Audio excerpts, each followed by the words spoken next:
I think there has to be a lot of cognitive dissonance with healthcare and nutrition professionals. Because it'd be one thing if it's like, hey, we're feeding people the standard American diet and everyone's lean and healthy and happy and we're pretty, absence of addiction and eating disorders. Like, okay, cool, great. But it's like the opposite.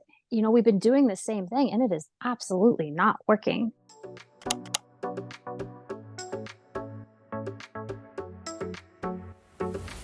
Hey guys, it's Judy from Nutrition with Judy. Thanks for joining me today. My name is Judy Cho and I'm board certified in holistic nutrition. And I have a private practice where we focus on root cause healing, and that often starts with the Carnivore Cures all meat elimination diet. Today I had the pleasure of sitting down with my friend and registered dietitian, Michelle Hurn.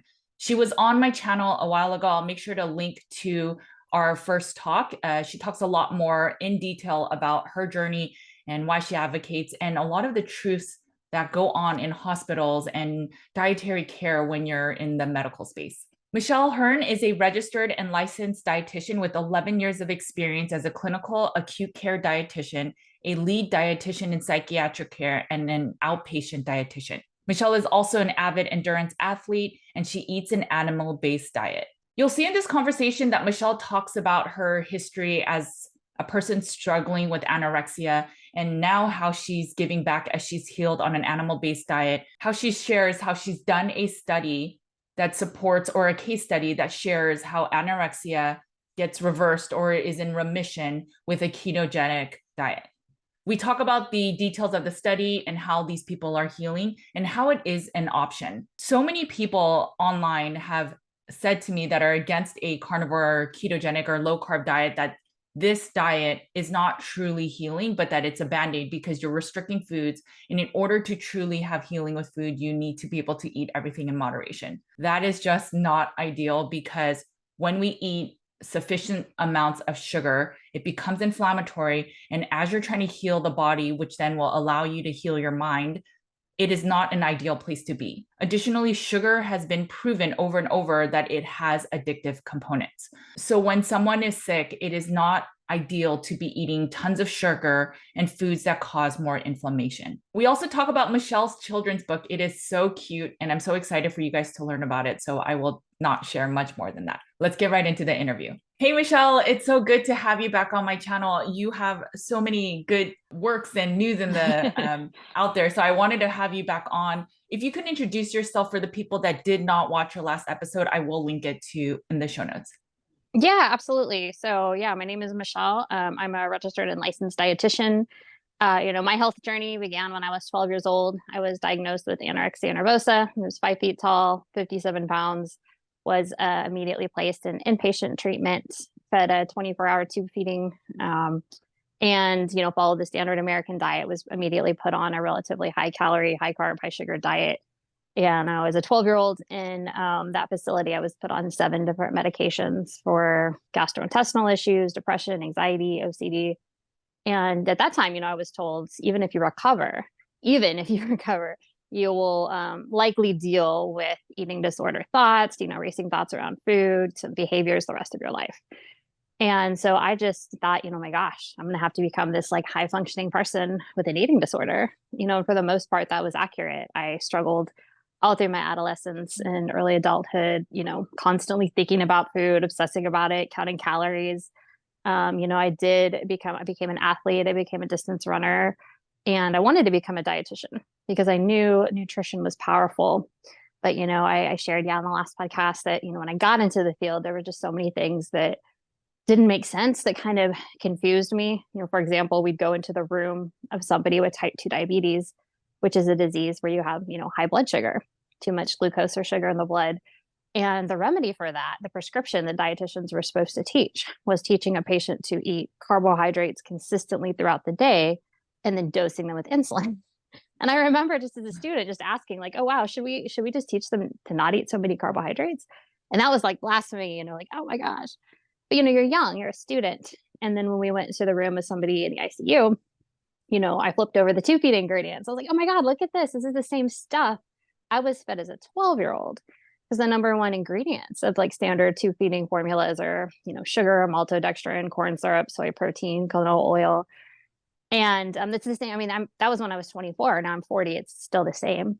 And I was just told like, oh, it's not about quality. It's just making sure they get enough protein and calories. Like it's all kind of half dozen another.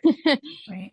And yeah, so it was really hard. I became a dietitian. I practiced in the clinical setting and I just saw the cycle of sickness. People were not getting better. Doctors were constantly saying like, oh, it's not the guidelines. It's the patients aren't following them. If they would just eat more fruits and vegetables, more whole grains, they would be better.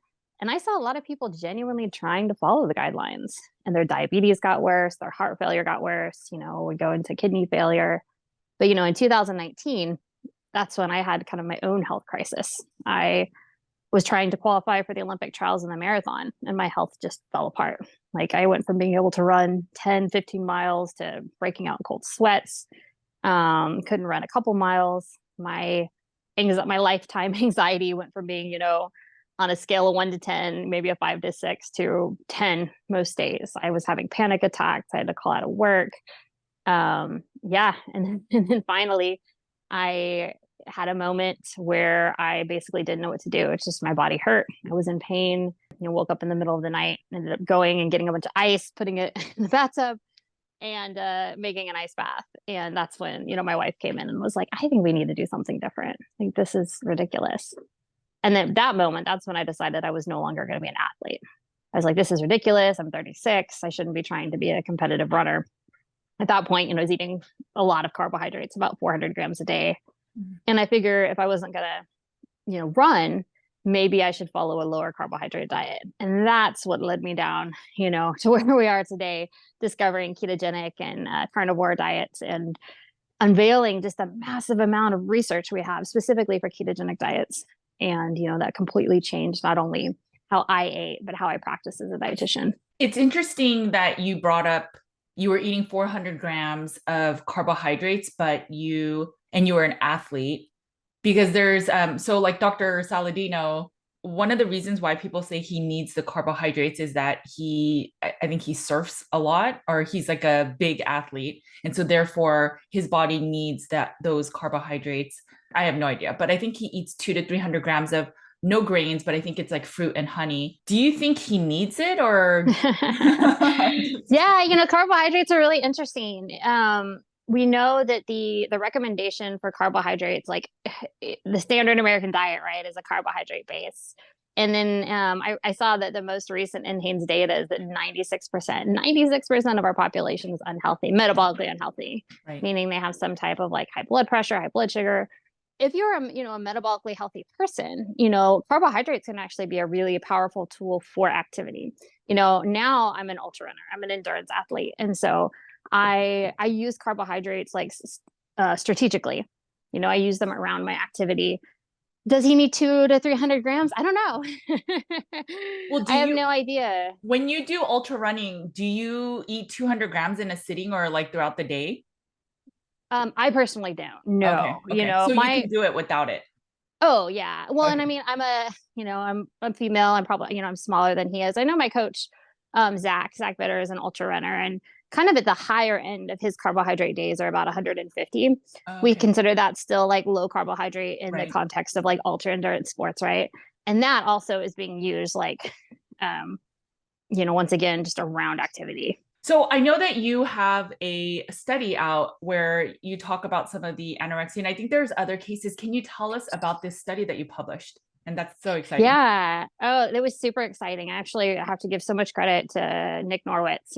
He originally kind of approached me about that and said, hey, I feel like we can use what you've already talked about in your book. And, there's people in this community that are sharing their stories about reversing eating disorders using a, animal-based diet, really heavy. We specifically did like people that were heavy animal-based. When I think about it, it's super exciting because the kind of dogma is that you can't, utilize a ketogenic diet or a carnivore diet for somebody with specifically anorexia for an eating disorder. And the belief behind that is, well, if you ask somebody with a dysfunctional relationship with food to quote unquote restrict food, like not eat grains or not eat this, that you're going to exacerbate the eating disorder. And so what we had hypothesized, well, first of all, this was a case study. So these were people that actually had already used the used the carnivore diet and, were in remission. And we defined remission as they were weight restored for like at least 5 years.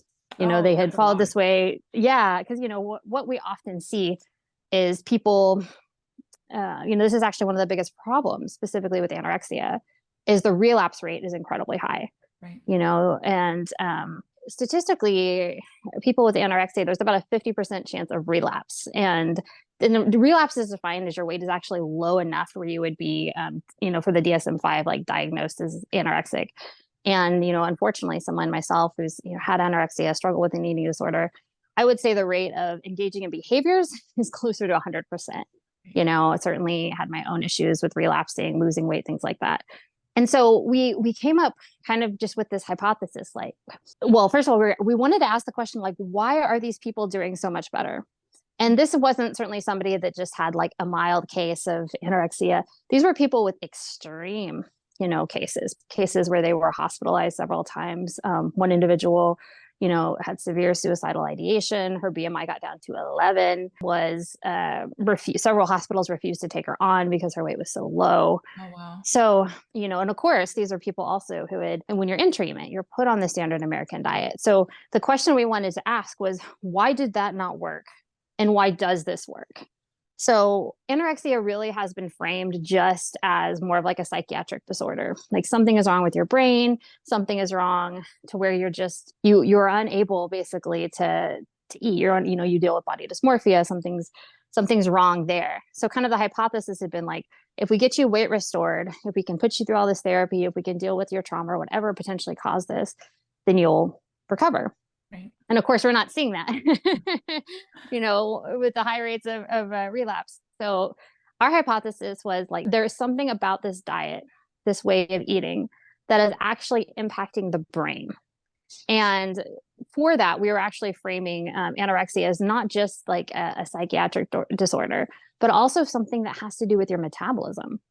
And when I say that, kind of breaking it down, I like to use the example of epilepsy. If you think of like babies, babies are born with epilepsy.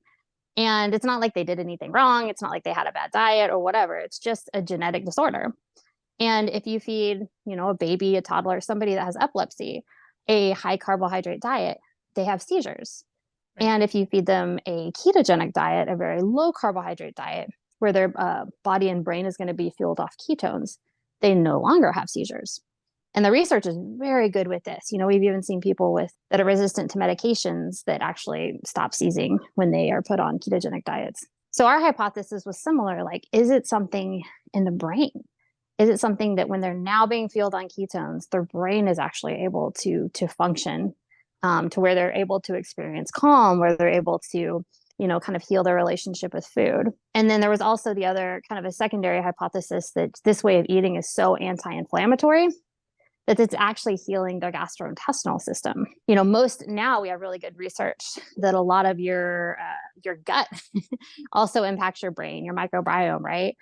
And so, when you put somebody that has a very damaged gut, and anybody who's been starving themselves or binging and purging has a damaged gastrointestinal system. If you feed them lots of sugars and flours, and even diets that are really high in fiber can actually aggravate that GI system. Right. And so by putting them on these diets, and one thing I do want to say is it is a well-formulated diet. Like, unfortunately, I've seen people that are struggling with eating disorders that are like, oh, great, I can only, I'll just eat chicken. And, you don't want to make this a low calorie or a low fat diet. You can make any quote unquote diet, a restrictive diet. But these were very high calorie, very high fat animal-based diets.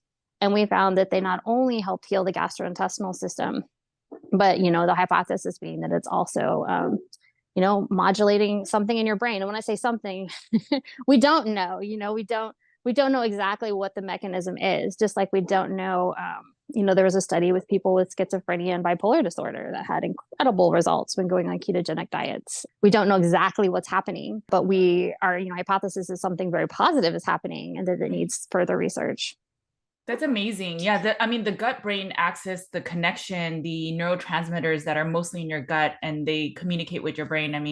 I think so much of that will impact mental health. I struggled with an eating disorder. It wasn't anorexia, but I went through a lot of the experience you did. And so a lot of people that don't know me on the internet will say, oh my gosh, she traded one eating disorder for another, being on a carnivore diet, but it's just not true. I think I healed my gut because I used to purge, and then it the fat supported my brain. And of course, like I can't prove that in that sense, but your hypothesis makes sense even for me, which when I struggled with my eating disorder, and now I recovered over 5 years, and I just make sure to be diligent about any habits. But generally speaking, I don't have that obsession over food anymore. And so I do think it works. The cases that you've seen, how long did it take for them to be on a ketogenic diet for them to start healing and maybe using less behaviors or just improvement overall? Yeah, so it definitely varied. And I do want to first validate that, you made the point with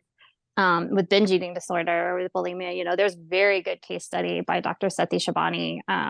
3 individuals with severe, like lifelong binge eating disorder went into remission on a ketogenic diet. Yeah. And like you said, you get outsiders being like, oh my God, they went from binging and now they have this other restrictive behavior. And it's almost laughable because it's Right. like, if you've ever struggled with any type of eating disorder, addiction, it just dominates your life. You're thinking about it, you're obsessing it, you're worrying. To be in like a place where you're calm around food is like the most beautiful gift. But yeah, back to your question, how long did it take? Interestingly, some people it's really quick. Some people notice like, wow, I immediately am not feeling so, dealing with the obsession, dealing with the racing thoughts. And some people it took a little bit longer. And, I know myself, somebody who'd struggled for decades with anxiety. It was relatively quick. It was about 3 weeks that Oh, things wow. vastly improved. But there's also that, transition period where, especially if you're somebody who's been very restrictive, or if you're eating a holy crap load of sugar, there's that transition period that can be pretty uncomfortable. Right. Were there any other factors you looked at besides the diet? So for example, I think therapy, the mental health side is so important with eating disorders, not to say that that's the only answer, because I do think a lot of inflammation in the gut and in the head also affect people's propensity to possibly have an eating disorder. But did you guys also check or consider mental health? Was that all consistent across the board? Yeah, so we did a pretty intense dive into their history because Okay. when you're I was surprised, when you're publishing a paper, they want everything. It Oh, was sure. really interesting to me that we had to go back to the people in the case studies and ask for records from like decades ago. We're like, we need you to find that hospital say this, just because Wow. when you bring forward something like that, you don't ever want to have somebody question anything specific or strange, and I think some of the most interesting things we found when we went way, way back is a few of our people had like some pretty scary, like, and I'll get to your mental health, but one person was starting to have liver damage. Their liver enzymes were really rough that actually was able to be reversed. But all of these individuals had actually had some pretty intense counseling. One individual had been, I think, in 5 different inpatient treatment centers. And so, of course, anytime you're in an inpatient treatment center for a relatively long period of time, you're going to be seeing a mental health support person, at least weekly. So one of the things that I think changes, we know that the brain is moldable, right? The brain is plastic. It can engage in neuroplasticity, but it also has to have the nutrition. It has to have the neurotransmitters and the fat and all the cofactors. When you restrict, you're not eating, most of the time people are very restrictive when it comes to any type of meat, especially red meat. You're not getting, the folate, the B12, the carnitine, the taurine, all those things that your brain needs to make neurotransmitters. So it's kind of one of all the thing that Nick and I were talking about. Is it you're getting enough like actual calories and fuel, but also possibly, your brain's finally creating neurotransmitters to where you're actually able to take in that information. It doesn't help if you're sitting in a therapy session or you're trying to learn new behaviors, but your brain can't actually retain that information. No, that makes so much sense. Since publishing, have you had any of the eating disorder advocates, the dietitians, come at you saying this is so dangerous for the eating disorder community? Yes. Well, you know what we found interesting, and then we kind of like readied ourselves. So, we're like, all right, we're putting it out there. We kind of had a plan. But I would say about 98% was really positive. Oh, that's good. And I think because mostly people are like looking for answers and they feel frustrated and they feel scared. And one thing that's interesting about treatment for eating disorders is it's not standardized. Most of treatment for like type 2 diabetes, congestive heart failure, kidney failure, if you go to a hospital in Texas or New York, you're going to get relatively the same treatment. Eating disorders, it's like one half dozen another. It could be, you know, I you didn't might know get this that. here and that. Oh, yeah, it's completely not standardized, which is really interesting. And that's why people, who have been in multi different centers can tell you, like, oh, we did this here, we did that there, we tried other. So that's one thing that's curious. So I think a lot of the community is just open. Like they're like, we don't know what to do. Tell us. But of course, there are several dietitians that said like just like you said earlier, like, oh, awesome, these people are trading one severe eating disorder for another severe eating disorder. And we even put that in the study. We said we realize this is non-conventional, right? Like we decided we got to have a paragraph about this. But in light of just the absolute failure of our current way of doing things, we Right. just have to be open. It's amazing to me, in this nutrition space, how just awful our guidelines are at every single disorder. I mean, Right. everything is getting worse, but we have these health professionals, dietitians, doctors, other people that just hold on to them so tightly. It's very silly, in my opinion. But yeah, most of the response has actually been good. So when I was in the eating disorder facility, and I wasn't overnight because insurance didn't define me as that I needed to be, but I was there for 10 to 12 hours. And in the stint I was there were so many, mostly girls, that ended up having to go to higher care where they had to be hospitalized or they were just more sick. And it was so obvious that what we were eating was not working because we had to have every single meal there plus multiple snacks, and the only Mhm. snack we did have outside of it was at home was the evening snack. And Yeah. if we try to restrict carbs, we were considered that's an eating disorder. But if you wanted to be vegetarian, totally supportive. And back then I didn't know anything about nutrition. So I said, okay, this makes sense. And the dietitian in there told me the only way you could be defined as healed is if you don't have any struggles or triggers or even the mental stuff for a good amount of years. And I was like, well, I'm never going to heal because I have this battle in my head all day long, whether I'm using their intuitive feeling or the mindful eating, all of those tools, I would still obsess about things. And I think it's because I was under eating and eating insufficient calories. And now thinking back, knowing the nutrition I know, they would have us eat like some type of junk food. It was our challenge food. And then we would have to go after dinner. So we ate this microwave pizza and then a cupcake after if we had the challenge food. And if you didn't eat that, they'd give you the Ensure drinks with, like you said, the seed oil and the sugars. And then we all went into this small room after, no talking. And then we had to talk about how we're feeling. And so I just imagine, wow, we probably had 200 plus grams of carbohydrates in that meal.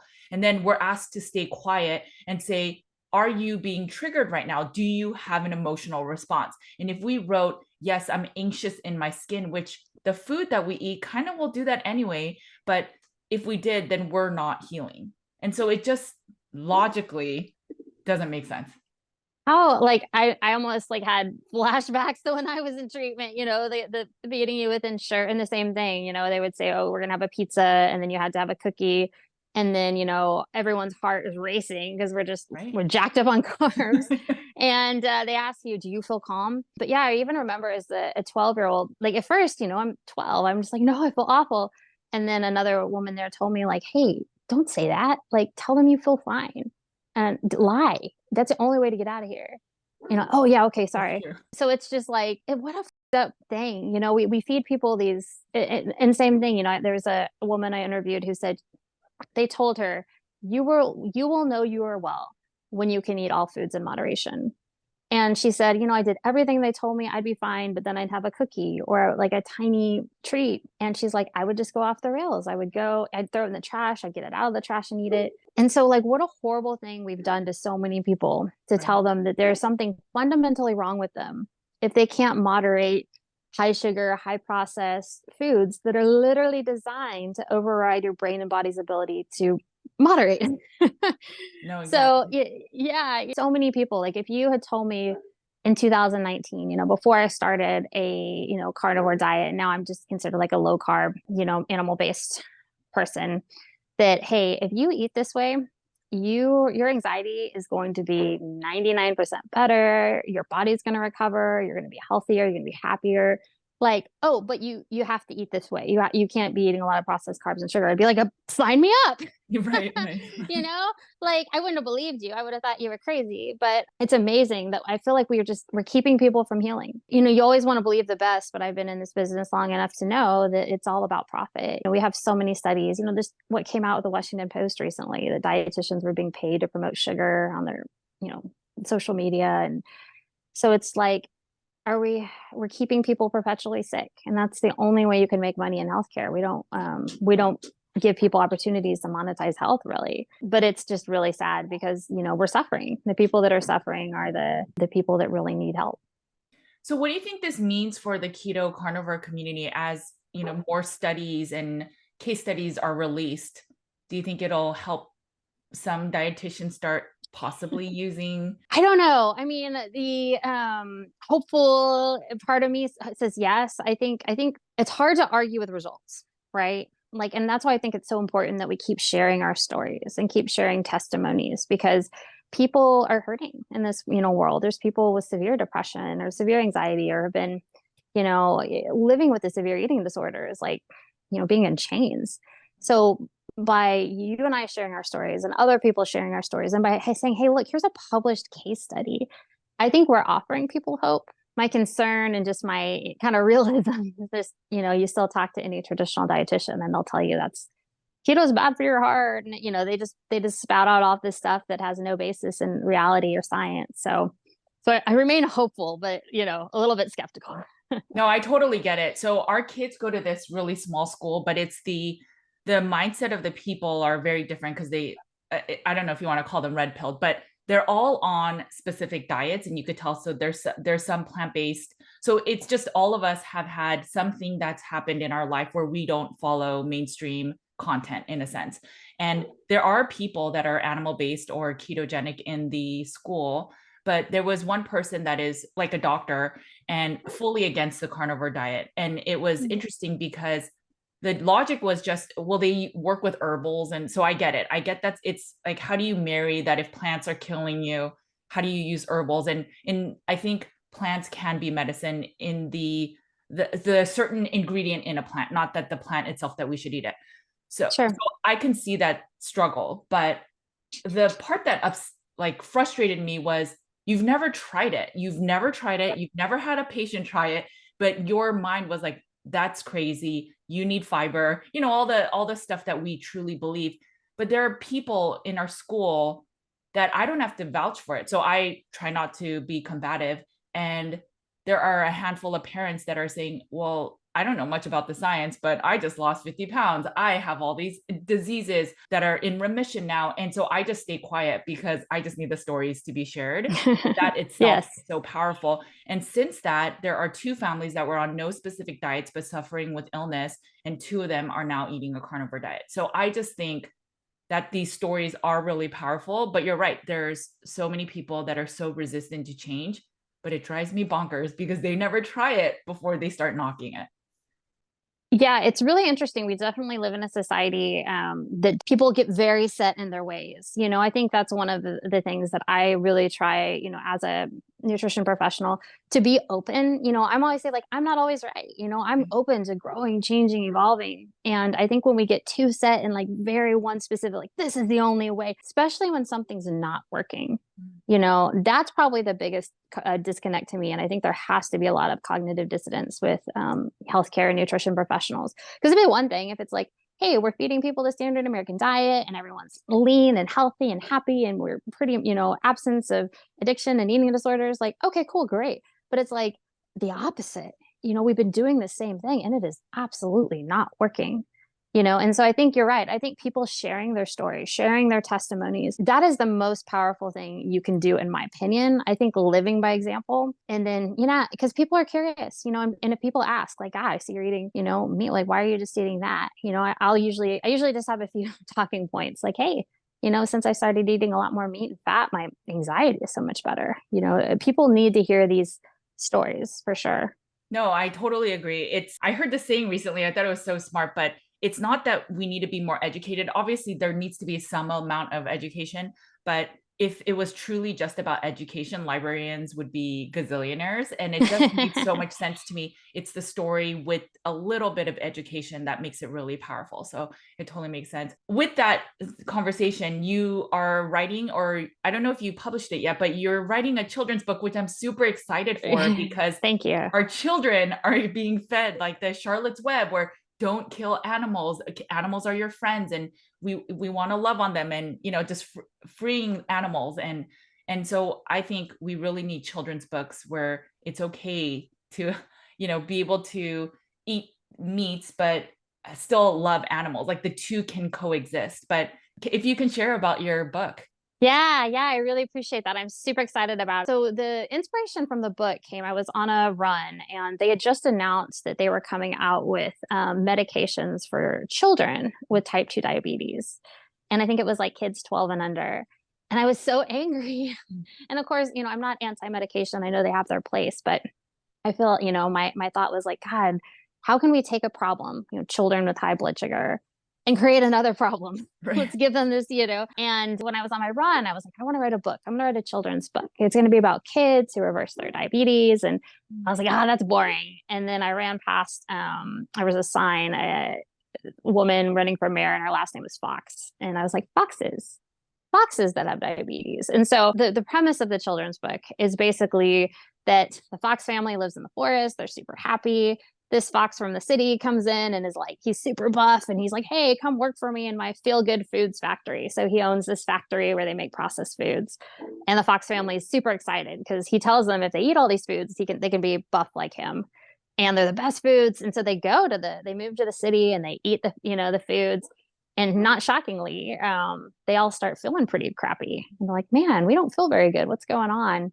And little Freddie Fox gets type 2 foxabetes and ends up in the foxpital. And he sees the foxitician and the diet, and of course we do a lot of alliteration throughout the book, but kind of the take home message is, they don't heal until they return to what they were doing. And, it also, Grandpa Frankie is the one who says like, hey guys, like, this doesn't make sense. It was my goal, kind of like they do in Disney and Pixar, to where it's like, it's a fun story for kids. It's like, oh, look, little Freddie, he figured it out and got better.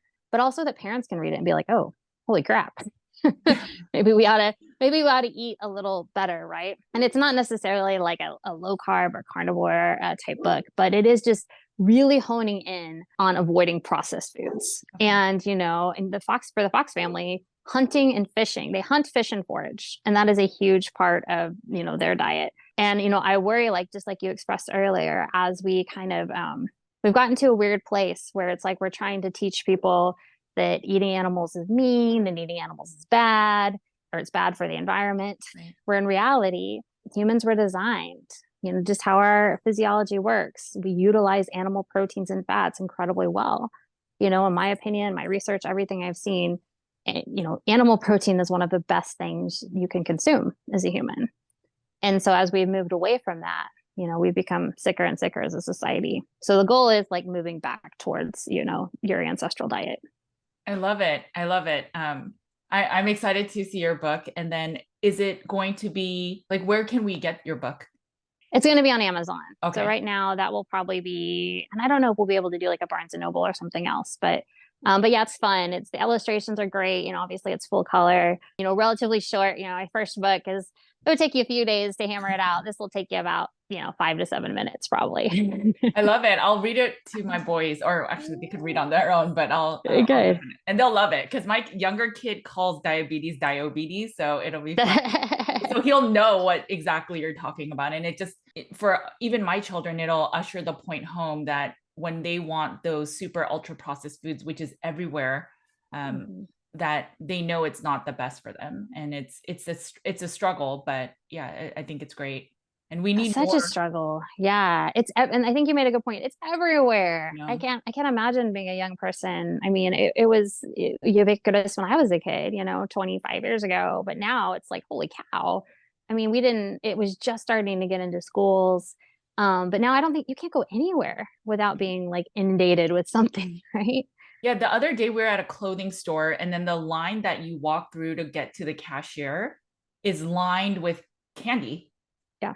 So it's just, okay, this is a clothing Even in my store. Why? veterinarian now has this like free mocha machine. I'm like, Oh my, what? I just need to check up on my dog, like, oh my God, yeah, it's insane. ridiculous. On Amazon, I forgot what triggered me, but I basically searched on animal-based books and there's really none. I think there's a few children's cookbooks, but really there's not much. And then I even searched like paleo kids books and there really is not much. And so I was like, let's just see what the plant-based community has.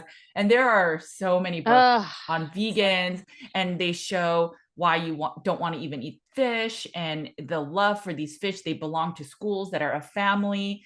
And then what was worse was there were reviews where you see pictures of the mom with the child reading the book, and they're like, this is so good, we need more books like this to teach the kids why it's so wrong to eat animals and fish. And it was so heartbreaking. And that's when I told you offline that, oh, I want to do a kid series too, that hopefully, and it's not like we need to be carnivore, because I don't believe that for children, but we need to change the narrative that meat is bad, Yes. and guilting our children to feel that they shouldn't be eating their best friend. Yeah, I have such strong opinions on, especially with kids, you have such a small window for brain Yes. development, for that myelin sheath in your brain, and that requires DHA. Kids need, they need perform vitamin A, they need D3, K2, collagen, things that are just not available in Right. the plant kingdom. And if you don't eat meat, every human needs to get a certain amount of, calories and nutrition. And what happens when you eliminate meat and you eliminate, saturated fats, you end up, kids aren't going to just be eating 2,000 calories of kale. I mean, if you did, you get really sick, but they're going to be eating processed foods. They're going to be eating a lot Right. of breads and rices and noodles. And what we know with that can lead to issues with, high blood sugar and diabetes and obesity, and then issues with your brain because you Right. need the components to make neurotransmitters. So yeah, it's interesting that, and also, of course, you and I both know that veganism doesn't eliminate animal death. I think statistically it was about 9 billion animals die for vegan crops, kale, quinoa. And we're not talking cows and horses, but, or cows and bison. We're talking birds, gophers, rabbits, things like that. So there's just this really strange ideology that you shouldn't eat animals, but the way we eat kills animals. Like I don't get it. It's very strange. It's not good for you. And I really worry about kids being raised without nutrient dense animal protein. We asked our kids what a lot of the children bring. So the what I was saying about the diets is most specific to the adults. I think the kids are still fed just whatever they want because they're quote unquote healthy. And they told me that most kids just bring carrots and peanut butter and jelly sandwiches and sometimes like Lunchables, but there's very little meat. And it's not like they purposely are hiding the meat. It's just we don't eat a ton of meat. It's not very normalized in our culture to eat a ton of meat at lunch. Maybe you have a sandwich with a couple slices of meat, maybe some cheese, but even that is not sufficient for children that are then not eating dinner for several hours. So I just, yeah, it's I think the work you're doing is so important to just shed light that the way that we're eating is broken, and there's so much illogical arguments to why we shouldn't be eating certain foods. And it bothers me. And you're so right about, so my son the other day, he's on this fix where he doesn't like eggs, and it's very weird because he normally does. So I've tried every which way to change up eggs to make him eat it because there's so much nutrition and minerals in eggs. And so he said to me, instead of eating the egg, can I have like a snack? And I told him it's not the same thing just because it's like 200 calories or 70 calories Mhm. each. They're not the same thing. A popsicle is not the same. Even Yeah. there's no food dye and it's all natural sugars that derive from food. It is not the same nutrition. And so we had a good conversation about that. But I just think the average parent will go, sure, if you don't want to eat this, then go eat that. But it's, and it's unfortunate.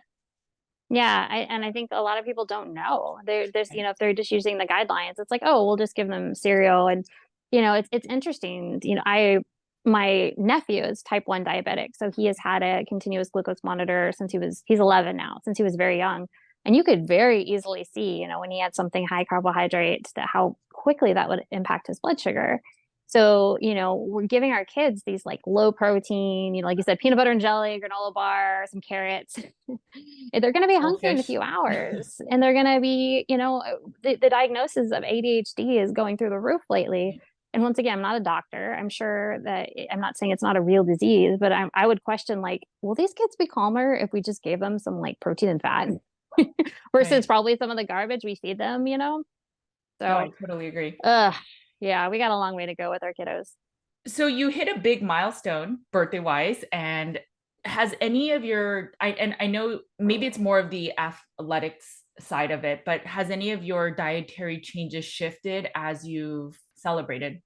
Now that I'm 40, I feel old. You know, not too much. I would I'm training right now for another 50-mile race the beginning of November. So, I consume between kind of similar to what my coach does, between about 50 and 150 grams of carbohydrates a day, just depending on the training load, certainly more on those like really heavy days. But I still eat a lot of beef. A lot of I would say ruminant animals, red meat, specifically beef, is still just a huge portion of my diet. But I'm always open to if things change in the future. If whether I need more carbohydrates, more fat, more protein, I'm never just set in one Dogmatic. way of I things. love it. Yes, exactly. I love it. I think it's silly to be dogmatic because we're all so different and some things will work for others. And I don't ever need 150 because I'm not an ultra marathoner and I don't work out that hard, even if I do. So I know that because I often sit because I'm working, that maybe the ketogenic version of carnivore works better for me, but not on all days. Some days I'll be flexible. And that's why I openly share I'm not 100% strict carnivore, because I don't want people to think dogma is what wins in the end. And that whole desire of perfection, like that is so eating disordered in my mind, of if you have to follow a diet perfectly, maybe while you're healing therapeutically, you may have to work with someone to be closer to perfect, but it's not perfection that I think allows people to heal. It's the consistency that's important. And I think it's great.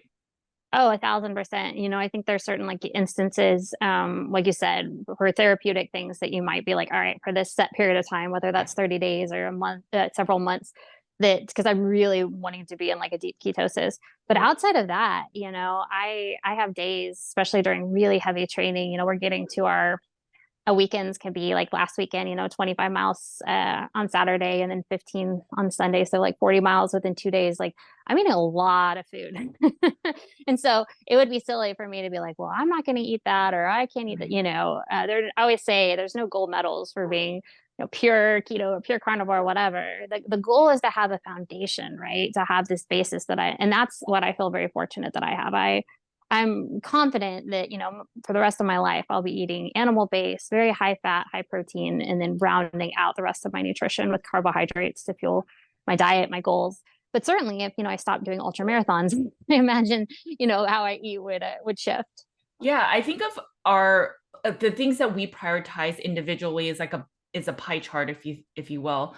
And then based on what you're prioritizing more on that pie chart, it would be different in terms of what you allocate. So if you're prioritizing ultra marathoner marathoning, then maybe the diet part isn't as the perfect thing. It's because your main focus is on exercise. And for me right now, it's finishing my book. So that is taking precedence. So the diet just needs to make sure that I'm sustained to write the book, right? So I just think Yes. based on your priorities of that pie chart, your diet will shift. And that is what I consider healing, not this dogma of I can only eat OMAD, I can only eat beef, I can only eat this. Now, again, if you're healing, it's a different story, but thinking longevity, 20, 30, 40 years, like I feel that if I asked you this question right now, you would say yes, but could you eat this way, whatever way you're eating, flexibility wise, for the next 40 years?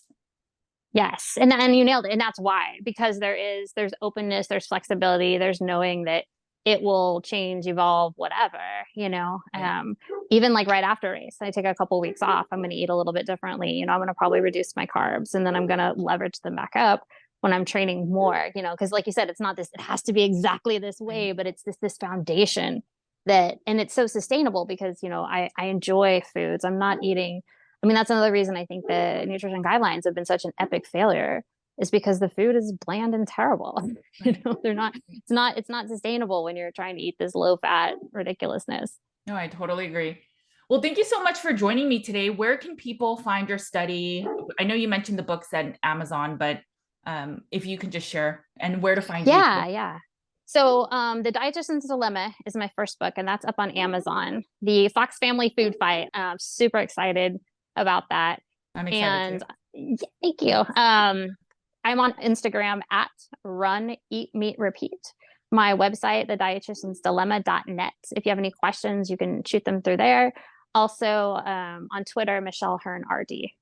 Okay, and I'll put all of it in the show notes, and then the study, I'll just link it in the show notes as well. Oh yeah, absolutely. Yeah, I can I can send you the link Like to that. science direct thought. No, I'm just kidding. Yeah. Well, I'll put that in the show notes as well. It's thank you for all the work you're doing and the advocacy you have. I mean, even when you were trying to get more meat to the underserved, I've loved the work that you do, and I'm always a big fan. Oh, thank you so much. I appreciate it. Okay, guys, I hope you enjoyed this conversation. I always enjoy talking with Michelle. She's so much fun. She is the real deal in person and online. And I love the work that she is doing to help improve people's lives because she has lived it and gone through it, not only as a registered dietitian, but in her own healing journey. Make sure to support her book as Amazon will pick up and advertise books based on the traction. It is a rare book that supports eating meat and supporting the body. Okay, guys, make sure to eat a lot of meat. Take care of your bodies because it is the only place you have to live. I will talk to you later. Bye, guys.